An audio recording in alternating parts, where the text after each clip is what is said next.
ঠিক আছে, আমরা শুরু করি। যে তোমাদের সময় অল্প, নির্ধারিত সময় দেখি আমরা এই সময়ের ভিতরে কতটুকু শেষ করতে পারি রিভিশন। ইনশাল্লাহ, যেহেতু আমাদের এই শেষ দিকে আমরা আছি, আমরা গতদিন রিভিশন করছিলাম ফৌজদারি কার্যবিধি আইনের 176 দ্বারা। আজকে আমরা রিভিশন করবো হচ্ছে ফৌজদারি কার্যবিধি আইনের 157 দ্বারা, 177 দ্বারা থেকে ফৌজদারি কার্যবিধি আইনের 565 দ্বারা পর্যন্ত। এর মধ্যে আমাদের যেগুলো ইম্পর্টেন্ট সেগুলো আমরা রিভিশন দেবো ইনশাআল্লাহ, দিন আল্লাহ হায়াতে বাঁচিয়ে রাখে।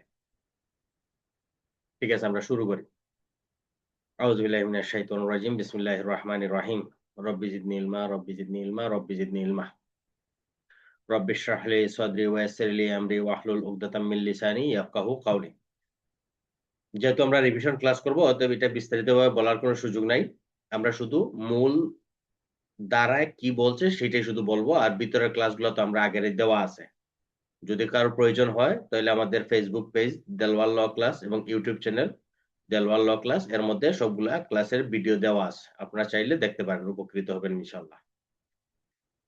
আজকে আমরা রিভিশন দিব ফৌজদারি কার্যবিধি আইনের ৫ম অধ্যায়, হচ্ছে মামলা সংক্রান্ত কার্যক্রম। ধারা হচ্ছে ফৌজদারি কার্যবিধি আইনের 177 থেকে 199 ধারা। ফৌজদারি কার্যবিধি আইনের 177 ধারা হচ্ছে প্রত্যেকটি অপরাধ যে আদালতের স্থানীয় সীমার মধ্যে হবে সেই আদালতেই তার বিচার হবে। ফৌজদারি কার্যবিধি আইনের 178 ধারা হচ্ছে 77 ধারা যাই থাকুক না কেন, সরকার নির্দেশ দিলে যে কোনো দায়রা আদালতে তার জন্য বিচারের জন্য প্রেরণ করতে পারেন।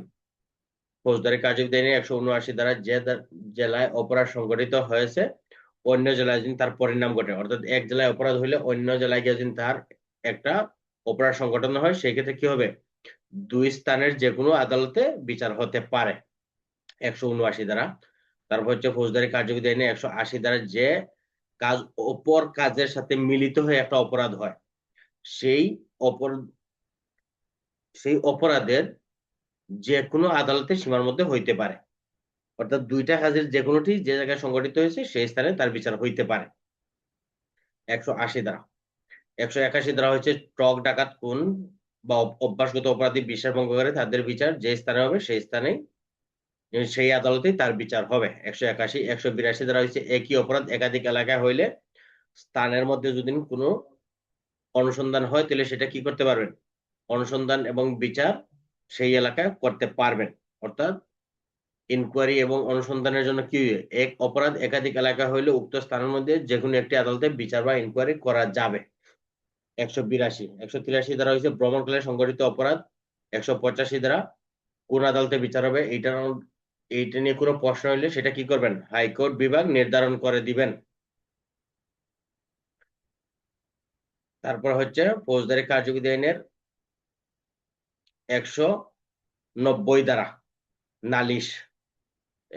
ফৌজদারি কার্যবিধি আইনের 190 ধারা যদি কোনো ব্যক্তির বিরুদ্ধে আদালতের নিকট গিয়ে কোনো অভিযোগ করে তাহলে সেটা কি হবে, নালিশ হিসেবে গণ্য হবে। কে নিতে পারবেন, মেট্রোপলিটন ম্যাজিস্ট্রেট, প্রথম শ্রেণীর ম্যাজিস্ট্রেট, মুখ্য বিচারিক ম্যাজিস্ট্রেট, বিশেষ ক্ষমতাপ্রাপ্ত দ্বিতীয় শ্রেণীর ম্যাজিস্ট্রেট। তবে অপরাধগুলো যদি কেউ নালিশ দেয় সেই ক্ষেত্রে দ্বিতীয়ত হচ্ছে পুলিশ রিপোর্টের ভিত্তিতে, তৃতীয় হচ্ছে ম্যাজিস্ট্রেটের জ্ঞান মতে। তাহলে অবশ্যই তৃতীয় শ্রেণীর ম্যাজিস্ট্রেট নিজের জ্ঞান মতে কি করতে পারবেন না, অভিযোগ আমলে নিতে পারবেন না।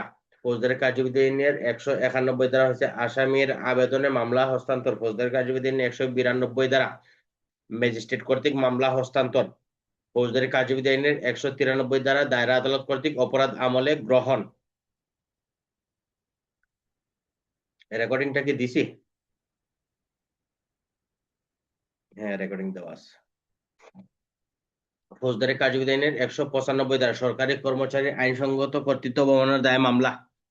তাহলে অবশ্যই কি করতে হবে, সেই কর্মচারীর বা তার ঊর্ধ্বতন কর্তৃপক্ষের আদেশ ব্যতীত সেটা মামলা করা যাবে না।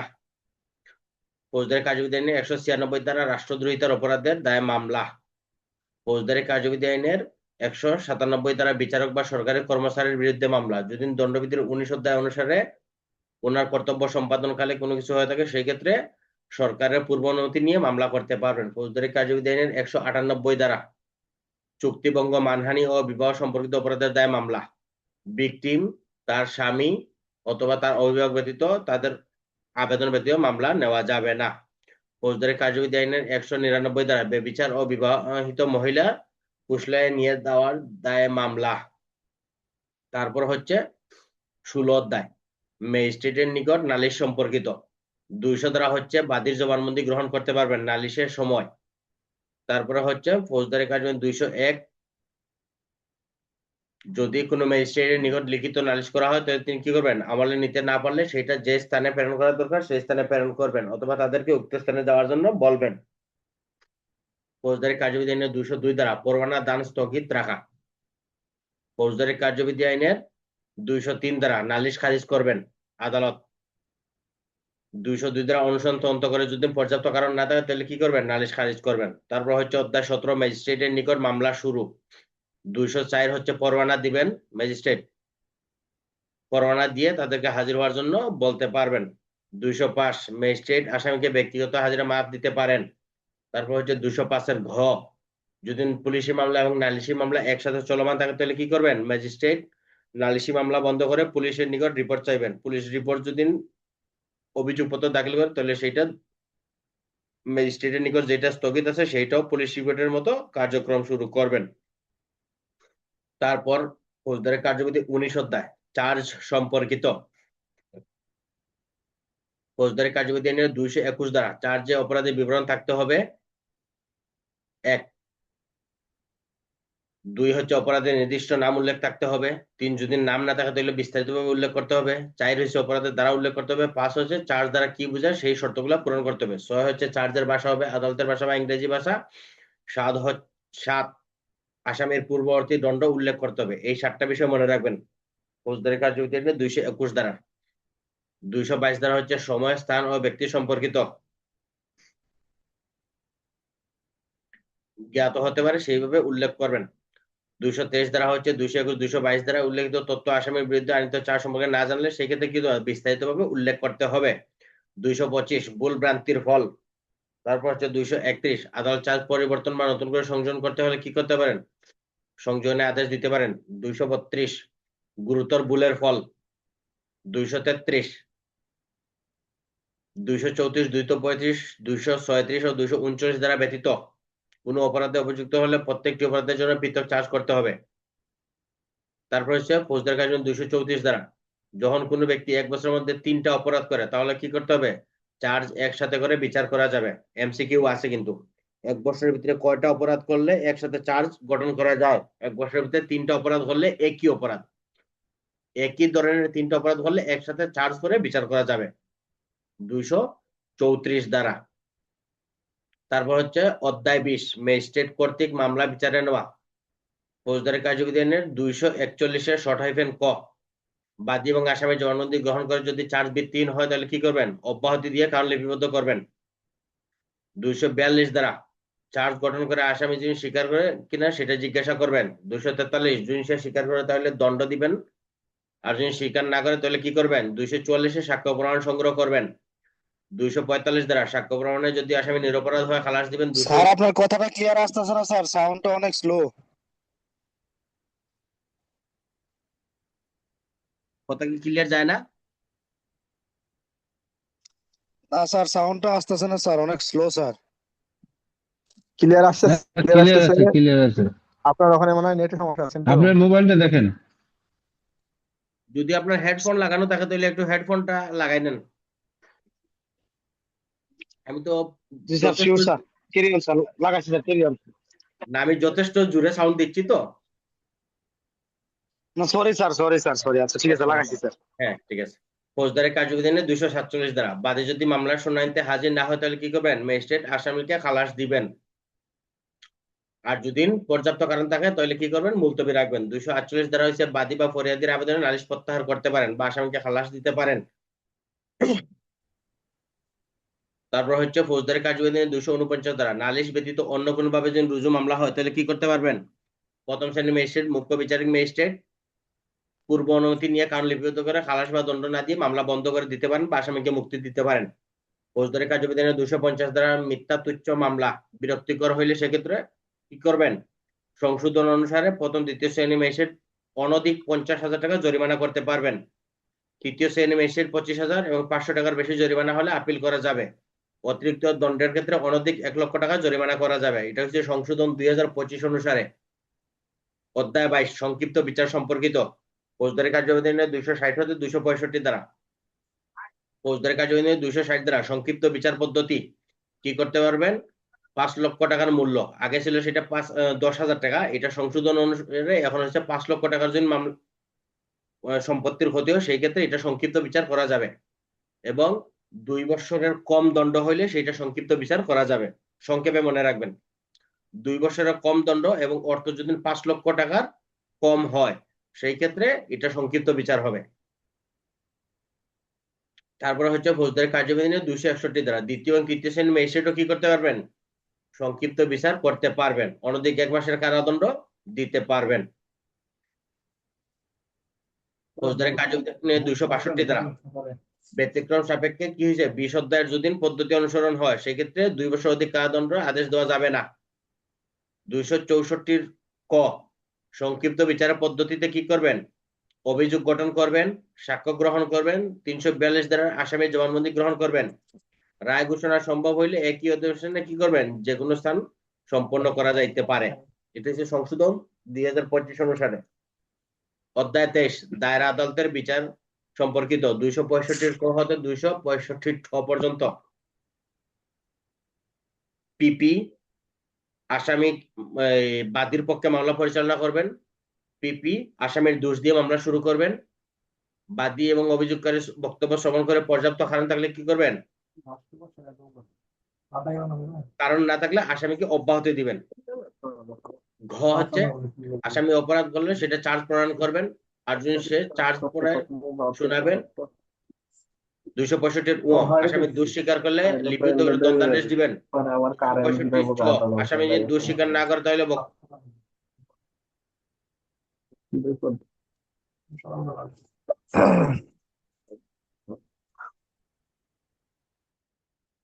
আসামি যদি দোষ স্বীকার না করে তাহলে কি করবেন? সাক্ষী হাজির করবেন, আদালতে বাদীর পক্ষে সাক্ষ্য গ্রহণ করবেন, জবানবন্দি গ্রহণ করে যদি পর্যাপ্ত কারণ থাকে তাহলে কি করবেন? আসামিকে দণ্ড দিবেন, না থাকলে খালাস দিবেন। আসামি যদি আত্মপক্ষ সমর্থন করতে পারে তাহলে তার আত্মপক্ষ সমর্থনের বিবৃতি দিবেন। 265 সওয়াল জবাব আর্গুমেন্ট করবেন। তারপর 265 ট সওয়াল জবাবের পর আদালত খালাস এবং দণ্ডের আদেশ দিবেন। 265 ঠ পূর্ববর্তী দণ্ড উল্লেখ করবেন। তারপর হচ্ছে অধ্যায় 24 অনুসন্ধান এবং বিচার সম্পর্কিত ফৌজদারি কার্যবিধি আইনের 337 হতে 352 ধারা অপরাধীর সহযোগীকে বা রাষ্ট্রকে ক্ষমার প্রস্তাব দেওয়া 37, 38 ক্ষমার প্রস্তাব দিতে পারেন। মুখ্য মহানগর মুখ্য বিচারিক ম্যাজিস্ট্রেট দায়রা আদালত ক্ষমার প্রস্তাব দিতে পারেন। 239 সে যদি তার শর্ত লঙ্ঘন করে সেই ক্ষেত্রে কি করবেন? তার বিচার করা যাবে এবং তাকে আসামিদের সাথে বিচার করা যাবে না। 339 ধারা 339 ক হচ্ছে দুষ্কর্মের সহযোগীর বিচারের পদ্ধতি কি কিভাবে করতে হবে? দায়রা আদালতে তার বিচার করতে হবে, তার চার্জ পড়িয়ে শুনিয়ে দিতে হবে। 339 ক আসামির অনুপস্থিতিতে বিচার, এটা সংশোধন হয়েছে। সংশোধন হওয়ার পরে এখন কি হয়েছে? নির্দিষ্ট সময়ের উল্লেখ করবেন এবং একটি জাতীয় দৈনিক পত্রিকায় সংবাদ প্রকাশ করবেন। হুলিয়া জারি এবং ক্রুক করার এখন কোনো আবশ্যকতা নাই, তবে সে যদি পলাতক হয় সেই ক্ষেত্রে কি হবে? জামিনে পলাতক হইলে এগুলো প্রয়োজন নাই। 339 গ মামলা নিষ্পত্তির সময়সীমা ম্যাজিস্ট্রেট আদালত করবেন 180 দিন এবং দায়রা আদালত করবেন 360 দিন। যদি না পারেন তাহলে শর্ত সাপেক্ষে জামিনে মুক্তি দিবেন। 341 ধারা আসামি কার্যক্রম বুঝতে না পারলে সেই ক্ষেত্রে কি করবেন? হাইকোর্ট বিভাগে আদেশের জন্য প্রেরণ করবেন। 342 ধারা আসামির জবানবন্দি গ্রহণ করার ক্ষমতা। ফৌজদারি কার্যবিধি 351 ধারা আদালতে হাজির অপরাধীকে আটক রাখা বা সুনারেশ দেখাইতে পারেন। ফৌজদারি কার্যবিধি আইনের 25 অধ্যায় অনুসন্ধান এবং বিচারে সাক্ষ্য গ্রহণ ও লিপিবদ্ধ করার পদ্ধতি 353 হতে 365। 353 আসামির উপস্থিতিতে সাক্ষ্য গ্রহণ করতে হবে। 364 আসামির জবানবন্দি লিপিবদ্ধ যেভাবে করতে হবে, এটা হচ্ছে পদ্ধতি। 164 হচ্ছে ক্ষমতা, 364 হচ্ছে পদ্ধতি। তারে পড়িয়া শুনাইয়া দেখাইয়া সে যদি ঠিক থাকে তাহলে কি করবে? আসামি স্বাক্ষর করবে এবং ম্যাজিস্ট্রেট স্বাক্ষর করবেন। তারপর হচ্ছে অধ্যায় 28 শাস্তি কার্যকর করার বিষয়ে সম্পর্কিত ধারা 381 হতে 400। 381 ধারা হচ্ছে যদি হাইকোর্ট 376 ধারা অনুসারে কোনো ব্যক্তির দণ্ডাদেশ কার্যকর বহাল রাখে সেই ক্ষেত্রে কি করবেন? দায়রা আদালত সেটা পরোয়ানা দিয়ে কার্যকর করবেন। 382 গর্ভবতী মহিলা হইলে আদালত হাইকোর্ট কি করবেন? তাকে মৃত্যুদণ্ড স্থগিত করতে পারেন অথবা মৃত্যুদণ্ড কমিয়ে যাবজ্জীবন কারাদণ্ড দিতে পারেন। 384 দণ্ড কার্যকরী করার জন্য পরোয়ানার নির্দেশ যে স্থানে বা যে কারাগারে আছে সেই স্থানে প্রেরণ করবেন। 385 পরোয়ানা কার নিকট প্রেরণ করবেন, অর্থাৎ কারাগারে আটক থাকলে কারাগারের জেলারের নিকট অর্পণ করবেন। 392 দ্বারা শাস্তি দেওয়ার পদ্ধতি, অর্থাৎ 16 বছরের কম বয়সের শিশু হইলে সেটা কি হবে 15টার, 16 বছরের কম হইলে 15টা, অনধিক 15টা, 16 বছরের বেশি হইলে 30টা। 393 বেত্রদণ্ড কিস্তিতে দেওয়া যাবে না এবং যে সকল ব্যক্তিদের বেত্রদণ্ড দেওয়া যাবে না, মহিলাদের দেওয়া যাবে না। 5 বছর অধিক কারাদণ্ড হইলে সেই পুরুষকেও দেওয়া যাবে না এবং 45 বছর অধিক পুরুষকেও দেওয়া যাবে না। এটার উপরে একটা এমসিকিউ আছে, দণ্ডবিধি অনুসারে কোন দণ্ডের বিধান নাই? দণ্ডবিধি অনুসারে কোন দণ্ডের বিধান নাই? যদিও ফৌজদারিতে বেত্রদণ্ডের কথা উল্লেখ আছে, কিন্তু দণ্ডবিধিতে বেত্রদণ্ডের কোনো বিধান নাই। এটা প্রশ্ন পাবেন যখন আমরা দণ্ডবিধি পড়ব। ফৌজদারি কার্যবিধি আইনের 399 দ্বারা তরুণ অপরাধীকে চরিত্র সংশোধনাগারের প্রতিষ্ঠানে আটক রাখা। 400 দ্বারা দণ্ড কার্যকরী করার পর পরোয়ানা প্রত্যর্পণ, অর্থাৎ যে অফিসার বা যে জেলা কি করছেন পরোয়ানা কার্যকর করছেন তিনি পরোয়ানা কার্যকর করে সার্টিফিকেট সহ সেই আদালতে ফেরত পাঠাবেন। অধ্যায় 29 শাস্তি স্থগিত, হ্রাস এবং পরিবর্তন।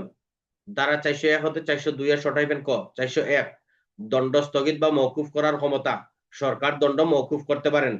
402 দণ্ড রদবদল, সরকার দণ্ডিত ব্যক্তির অনুমতি না নিয়েও কি করতে পারেন মৃত্যুদণ্ড, যাবজ্জীবন কারাদণ্ড রদবদল করতে পারেন। 402 এর ক, সরকার যেগুলা করতে পারেন সেই মৃত্যুদণ্ড রাষ্ট্রপতিও ক্ষমা করতে পারেন। অধ্যায় 30 পূর্বেকার দণ্ড বা খালাস। ফৌজদারি কার্যবিধি 403 দ্বারা একবার দণ্ডিত হইলে বা খালাস পাইলে একই অপরাধের জন্য পুনরায় বিচার করা যাবে না। এটার সাথে সাক্ষ্য আইনের 40 দ্বারা ব্যবহার করবেন। তবে যদি একই অপরাধ থেকে অন্য অপরাধ হয় তাহলে কি করতে পারবেন বিচার করা যাবে। অধ্যায় 31 আপিল সম্পর্কিত। ধারা 404 হতে 431। 404 দ্বারা বিধান অনুসারে না হইলে আপিল চলবে না। 405 প্রকৃত সম্পত্তি প্রত্যর্পণের জন্য আবেদন খারিজ হইলে তার বিরুদ্ধে আপিল করা যাবে। কত ধারায় 89 দ্বারা। 406 শান্তিরক্ষা সদস্যের মুসলেখার আদেশের বিরুদ্ধে আপিল। 406 এর ক জরিমানা গ্রহণ অস্বীকার করে আদেশের বিরুদ্ধে আপিল। 407 দ্বিতীয় এবং তৃতীয় শ্রেণীর ম্যাজিস্ট্রেটের দণ্ডাদেশের বিরুদ্ধে আপিল। 408 যুগ্ম দায়রা জজের দণ্ডের বিরুদ্ধে আপিল। 410 দায়রা আদালতের দণ্ডের বিরুদ্ধে আপিল। 412 আসামি দোষ স্বীকার করলে কি হবে আর আপিল নাই। 413 তুচ্ছ মামলার ক্ষেত্রে আপিল নাই। সংশোধন 2025 অনুসারে সেটা কি হয়েছে, আগে ছিল 50 টাকা, এখন এটা 5000 টাকা জরিমানার ক্ষেত্রে আপিল করা যাবে না। 414 সংক্ষিপ্ত বিচারের দণ্ডে, সেটা কি আগে ছিল কত 200 টাকা, এখন এটা সংশোধন করে কি করছে 500 টাকার বিরুদ্ধে আপিল করা যাবে না। 415 দ্বারা অর্থাৎ 13-14 দ্বারা যেটাই থাকুক না কেন, যদি এটার সাথে কোনো বর্ধিত দণ্ড দেয় তাহলে সেক্ষেত্রে কি করা যাবে জরিমানা বেশি হইলে আপিল করা যাবে। 415 শর্ট হাইফেন ক, এটা হচ্ছে বিশেষ অধিকার, দণ্ডিত ব্যক্তির অধিকার। যদি প্রশ্ন আসে যে ফৌজদারি কার্যবিধি অনুসারে দণ্ডিত ব্যক্তির অধিকার, আপিলের অধিকার আলোচনা করুন, সেই ক্ষেত্রে 415 এর ক দ্বারা উল্লেখ করবেন। সেখানে যেই অপরাধী হোক না কেন, যদি একজন আসামির যদি আপিল যোগ্য হয় তাহলে সকলেই আপিল করতে পারবে, সেটা যদি আপিলের অযোগ্য হয় তাহলে আপিল করতে পারবে। 415 দ্বারা। 417 দ্বারা খালাসের বিরুদ্ধে আপিল। 417 এর ক অপর্যাপ্ত দণ্ডের বিরুদ্ধে আপিল। 418 কি কি বিষয়ে আপিল করা যাবে, ঘটনার প্রশ্নে, আইনের প্রশ্নে। মনে রাখবেন কি কি বিষয় আপিল গ্রহণযোগ্য, ঘটনার প্রশ্নে, আইনের প্রশ্নে আপিল গ্রহণযোগ্য। কত দিনের ভিতরে করতে হবে 419 60 দিনের ভিতরে। 420 হচ্ছে যদি কোনো আপিলকারী ব্যক্তি কারাগারে থাকে তাহলে কি করবে কারাগারের জেলারের নিকট আবেদন করবে, উনি সংশ্লিষ্ট আদালতে প্রেরণ করবেন। অধ্যায় 32 রেফারেন্স বা রিভিশন সম্পর্কিত। 435 দ্বারা সংশ্লিষ্ট আদালতে কি করবেন আবেদন করবেন। নিম্ন আদালতে যদি কোনো রায় থাকে তাহলে সেই ক্ষেত্রে হাইকোর্ট বিভাগ দায়রা জজের নিকট কি করতে পারবেন নথিপত্র তলব করতে পারবেন। 436 35 ধারা। তারপরে হচ্ছে 32-এর ক অধ্যায় ধারা হচ্ছে 442-এর ক, রিভিশন পিটিশন 90 দিনের ভিতরে নিষ্পত্তি করবেন। অধ্যায় 37 হেভিয়াস কর্পাস 491, 5টি ক্ষেত্রে হেভিয়াস কর্পাসের আদেশ দিবেন হাইকোর্ট বিভাগ। 5টি ক্ষেত্র কি? আদালতে হাজির করার জন্য, তারপর হচ্ছে সরকারি বা বেসরকারি হেফাজতে কোনো আটক ব্যক্তি থাকলে সেই ক্ষেত্রে দিবেন। আজকে বিসিএস প্রশ্ন কিন্তু এটা আসছে, এই প্রশ্নটা আসছে আজকে 50 নম্বর বিসিএসতে, যে হেভিয়াস কর্পাসের আদেশ দেওয়া হয় কখন। আজকের বিসিএস এর প্রশ্নে এই হেভিয়াস কর্পাস 491 দ্বারা এটা আসছে, যে কততম সংবিধানের লঙ্ঘন করলে এই হেভিয়াস কর্পাসের আদেশ দেওয়া হয়। সংবিধানের 33 অনুচ্ছেদের শর্ত লঙ্ঘন করলে এই অর্ডার দেওয়া হয়। এটা আজকের বিসিএস এ এই প্রশ্ন আসছে। কোন সাক্ষী হিসেবে জবানবন্দি দেওয়ার জন্য, কারাগারে আটক বন্দীকে হাজির করার জন্য, কোর্ট মার্শালের নিকট হাজির করার জন্য এবং এক হেফাজত থেকে অন্য হেফাজতে স্থানান্তর করার জন্য। তারপর হচ্ছে অধ্যায় 38 পাবলিক প্রসিকিউটর নিয়োগ 492 দ্বারা পাবলিক প্রসিকিউটর নিয়োগ করবেন কে? সরকার। আর যদি পাবলিক প্রসিকিউটর না থাকে তাহলে জেলা ম্যাজিস্ট্রেট কি করবেন? নির্দিষ্ট পদের পুলিশ অফিসার বা অন্য কোনো ব্যক্তিকে নিয়োগ করতে পারবেন। অধ্যায় 39 জামিন সম্পর্কিত 496 দ্বারা ভারপ্রাপ্ত কর্মকর্তা কি করবেন? বিনা বহানায় গ্রেফতার ব্যক্তিকে জামিন দিতে পারেন মুসলেকা নিয়ে। তারপর হচ্ছে 497 জামিন অযোগ্য অপরাধও কি করা যায়? জামিন দেওয়া যায়। যদি তারা 16 বছরের কম হয়, মহিলা হয়, পীড়িত হয়, অক্ষম হয়, সেই ক্ষেত্রে দেওয়া যায়। মুসলেকা নিয়ে তাদেরকে দিবেন। 498 দ্বারা যেটা বলি আমরা আগাম জামিন বা জামিন মঞ্জুর বা জামিনের অর্থের পরিমাণ হ্রাস করার ক্ষমতা, এটা পুলিশ অফিসারও পারেন, ম্যাজিস্ট্রেটও পারেন। এটা সংশোধন হয়েছে। সংশোধনের 2 উপধারা কি বলছে? জামিনে মুক্তি দেওয়ার পর সে যাতে পলায়ন করতে না পারে সেই জন্য শর্ত আরোপ করবেন, এবং এটা বন্ড বা আসামি নিজে বা তার উকিলের মাধ্যমে অনলাইনে করতে পারবেন। 499 দ্বারা আসামি ও জামিনদারের বন্ড বা মুসলেকা এর সাথে ব্যবহার করবেন পিআরবি 477 বিধি। 500 দ্বারা হেফাজত হইতে ডিসচার্জ। 501 ভুল ধারণাবশত জামানত অপর্যাপ্ত হলে কি করবেন? পুনরায় আদেশ দিবেন যে জামানত দেওয়ার জন্য। আর যদি জামানত না দেয় তাহলে হাজতে প্রেরণ করবেন। 502 জামিনদারের অব্যাহতি। অধ্যায় 40 সাক্ষ্য গ্রহণ সম্পর্কিত ধারা হচ্ছে 503 হতে 508, যখন সাক্ষীর উপস্থিতি রেওয়াই দেওয়া যায়। এটা কে দিবেন? দিবেন হচ্ছে মেট্রোপলিটন মুখ্য বিচারিক দায়রা আদালত, হাইকোর্ট বিভাগ নিকট যদি কোনো ব্যক্তি দেখা যায় যে সে হাজির হওয়ার দরকার নেই, সেক্ষেত্রে তিনি এটা দিতে পারেন। তারপরে যুক্তরাজ্য বা বাংলাদেশ ছাড়াও কমনওয়েলথের কোনো দেশের বারবার বসবাস করেন তাহলে সরকার গেজেট প্রকাশ করেও দেশের আদালত জজ কমিশন দিয়ে সাক্ষ্য গ্রহণ করতে পারবেন। 504 মেট্রোপলিটন এলাকায় অবস্থানকারী সাক্ষীর জন্য কমিশন, এগুলো আমাদের দরকার নাই। অধ্যায় 41 সাক্ষ্য বিষয়ে বিশেষ বিধি। ফৌজদারি কার্যবিধি 509 দ্বারা হতে 512 চিকিৎসকের সাক্ষী জবানবন্দি তাদের তলব না করে কি করা যায়? সাক্ষ্য হিসেবে গ্রহণ করা যায়। প্রয়োজন হলে আদালত ডাকতেও পারে। 509 ক ময়নাতদন্ত রিপোর্ট, তার রিপোর্ট দেওয়ার পরে সে যদি হারাই যায়, মারা যায়, নিখোঁজ হয়ে যায়, তাহলে সেইটাই তার জন্য গ্রহণযোগ্য। 510 রাসায়নিক পরীক্ষক, রক্ত পরীক্ষক, বীর্য পরীক্ষক তাদের রিপোর্ট কি করা যায়? ফরেনসিক হিসেবে গ্রহণ করা যায় সাক্ষ্য আইনের 45 দ্বারা। 510 ক আনুষ্ঠানিক চরিত্রে সাক্ষ্য এফিডেভিট দ্বারা প্রমাণ। 511 পূর্ববর্তী দণ্ড বা খালাসের প্রমাণ পদ্ধতি কি করবেন? আদালত হতে রায়ের কপি নেবেন এবং যে কারাগারে দণ্ড ভোগ করছে সেই কারাগারের নিকট থেকে প্রত্যয়ন নেবেন, নিয়ে সেটা প্রমাণ করতে হবে। 512 আসামির অনুপস্থিতি সাক্ষ্য গ্রহণ করা যাবে। 514 শর্ট হাইফেন ক নাবালকের বন্ড কে দিবেন? তার জামিনদাররা নাবালকের বন্ড দিবেন। অধ্যায় 43 সম্পত্তি নিষ্পত্তি বিষয় ধারা 516 হতে 525। 523 দ্বারা হচ্ছে 51 দ্বারা আটক বা চুরাই মাল যদি কোনো কিছু হয় সেক্ষেত্রে এটা নিয়ে সন্দেহ হইলে সেক্ষেত্রে এগুলা আটক করবেন পুলিশ আইনে 25 দ্বারা। 2 হচ্ছে আদালত কি করবেন? ঘোষণা দিবেন 6 মাসের ভিতরে হাজির হওয়ার জন্য পুলিশ আইনের 26 দ্বারা। ফৌজদারি কার্যবিধি 524 6 মাসের ভিতরে যদি দাবিদার না আসে তাহলে কি করবেন? এটা বিক্রয়ের আদেশ দিতে পারবেন পুলিশ আইনের 27 দ্বারা, এবং যদি কোনো ব্যক্তির বিরুদ্ধে উক্ত সম্পত্তির আপিল করতে পারবেন ফৌজদারি কার্যবিধি 525 দ্বারা। ক্রয়শীল দ্রব্য হলে কি করতে পারবেন? ম্যাজিস্ট্রেট বিক্রয়ের আদেশ দিতে পারবেন। অধ্যায় 46 বিবিধ 539 হতে 565 দ্বারা, এটা আমাদের 540-এর ক, আসামির অনুপস্থিতি অনুসন্ধান বা বিচার সংশোধন করার দরকার হলে আদালত কি করবেন? জামিনপ্রাপ্ত আসামিকে ব্যক্তিগত হাজিরাতে অব্যাহতি দিতে পারবেন সংশোধন অনুসারে, এবং আসামি তার আইনজীবীর মাধ্যমে হাজিরা দিতে পারবেন। আদালত চাইলে কি করবেন? তারা জেরা করতে পারবেন এবং আসামির উপস্থিতি বাধ্যতামূলক নয়। 544 দ্বারা ফরিয়াদি বা সাক্ষীর খরচ, এটা কে দিবেন? আদালত সরকারকে আদেশ দিবেন যে আপনি এটা খরচ বহন করবেন। ফৌজদারি কার্যবিধানের 550 দ্বারা চুরাই বলে সন্দেহজনক মালামাল আটকের পুলিশের ক্ষমতা, যেটা আমরা গতকালকে আলোচনা করছিলাম, যে চুরাই বলে সন্দেহ অপরাধ সংগঠনের সাথে সম্পৃক্ত কোনো দ্রব্য থাকে তাহলে কি করতে পারবেন? আটকাইতে পারবেন, এবং এটা সম্পর্কে অধস্তন হইলে ভারপ্রাপ্ত কর্মকর্তাকে জানাবেন।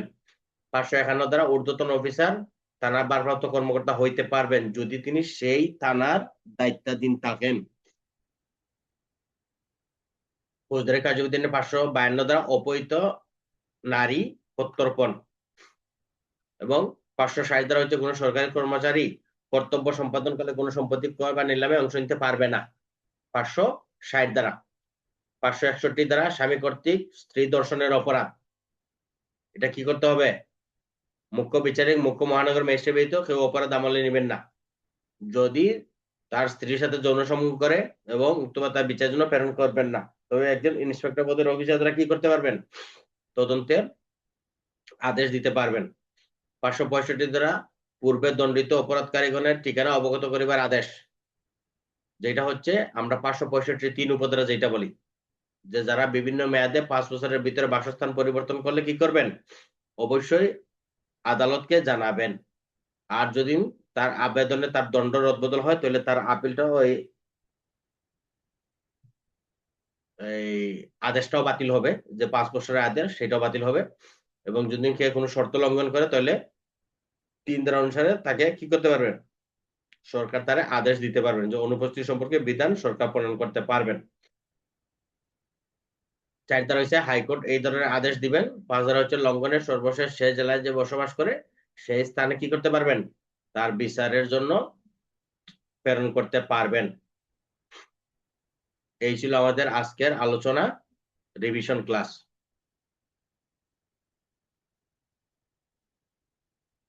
এখন যদি কারো কোনো প্রশ্ন থাকে তাহলে করতে পারেন, যেহেতু আজকে আমাদের এখনো সময় আছে।